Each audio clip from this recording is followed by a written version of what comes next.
Mit dem Wohnmobil um die Welt.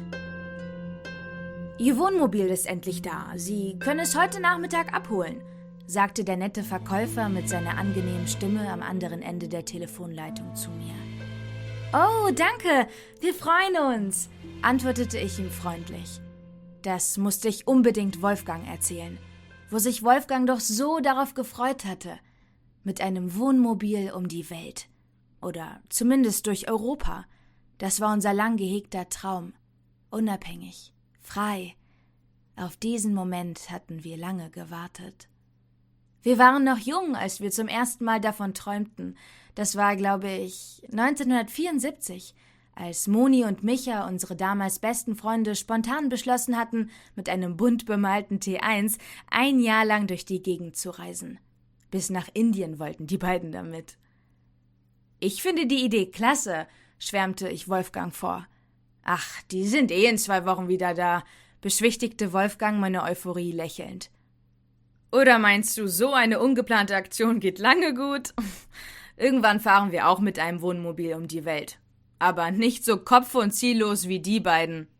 Wolfgang sollte recht behalten. Letztendlich waren es nur 10 Tage geworden, bis Moni und Micha wieder zu Hause waren.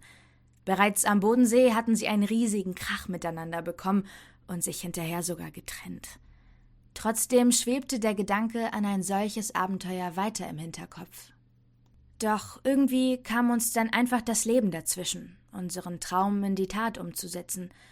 Das Haus, das abbezahlt werden musste, die Kinder, die eine vernünftige Schul- und Berufsbildung bekommen sollten, die Firma, die ihren Anteil einforderte. Doch aufgegeben hatten wir die Idee mit einem Wohnmobil nie. Mittlerweile war das Haus abbezahlt, die Kinder erwachsen, Wolfgang und ich im Ruhestand. Es sprach also nichts mehr dagegen. Wir konnten es uns ohne schlechtes Gewissen leisten. Also hatten wir schließlich bei einem Händler einen Termin ausgemacht, hatten ganz genau geplant, wie unser Wohnmobil ausgestattet sein sollte. Es sollte einfach alles perfekt sein. Gut durchdacht. Der nette Verkäufer hatte uns bestens beraten, eine Sonderanfertigung zum Spezialpreis, extra für uns. Ein bisschen mussten wir uns allerdings noch gedulden, bis es fertig sein würde. Wolfgang hatte sich sofort daran gemacht, die Reiseroute zu planen. Rom, Marseille, Barcelona. Langsam lief ich den Hausflur entlang zu seinem Zimmer. Lächelnd setzte ich mich neben ihn. »Das Wohnmobil ist da«, sagte ich mit ruhiger Stimme zu ihm und streichelte ihm dabei liebevoll über den Arm.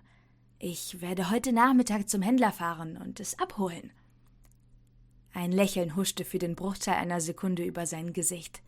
Seine Augen wurden etwas feucht. Er lag auf seinem Pflegebett, das vom Sanitätshaus kürzlich aufgestellt worden war.